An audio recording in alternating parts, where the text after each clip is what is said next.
Should I hold on to my cash or wait for a stock market crash before investing?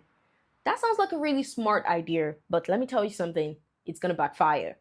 And there are six whys about this. The first one, why do people wait for crashes? Fear of losing your money, so you don't want to buy at its peak before a dip.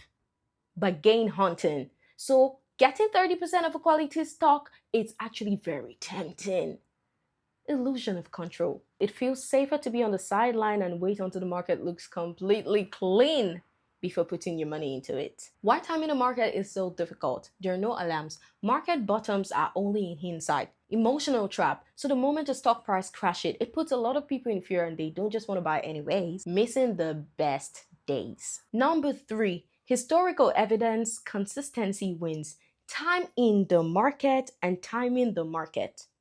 Data shows that investors who buy regularly beat those who just wait and sit on cash waiting for the stock market to dip. The cost of waiting. Waiting is expensive, so you just let cash sit in one place and pile up while inflation is going higher and higher, and you miss out on every dividend and growth you're supposed to get on that money. Come on. Number four, dollar cost averaging explained simply. What is it? How it works? And the result. Invest a fixed amount of money at regular intervals. For example, $200 every month, no matter the ups and downs in the stock market. When prices are high, buy fewer shares. And when prices are crashing, your money automatically buys more shares for you.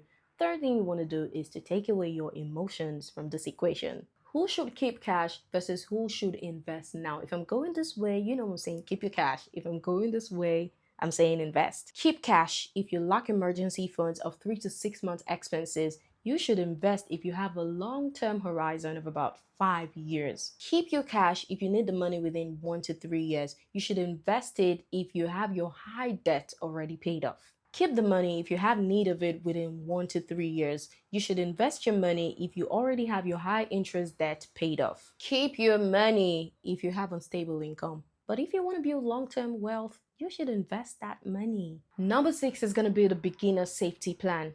Build your safety net. You should have 3 to 6 month expenses already saved in a high yield savings account. Number two, automate monthly contribution. You should have a set amount of money moving to an index fund or an ETF every payday or every end of the month. Ignore market news. This should be the third one, and don't ever forget about it. Forget about the, oh, this is rising, this is falling, and just focus on your long-term goals. Bottom line, what am I trying to say? Stop waiting for a perfect time to start. The perfect time to start was yesterday, and the next perfect time to start is today, right now. If you want help building the right investment plans for your goal, join our free workshop today. It's right there in the description. Make sure you click it right there, and we're going to help you figure things out. Reserve your spot right now.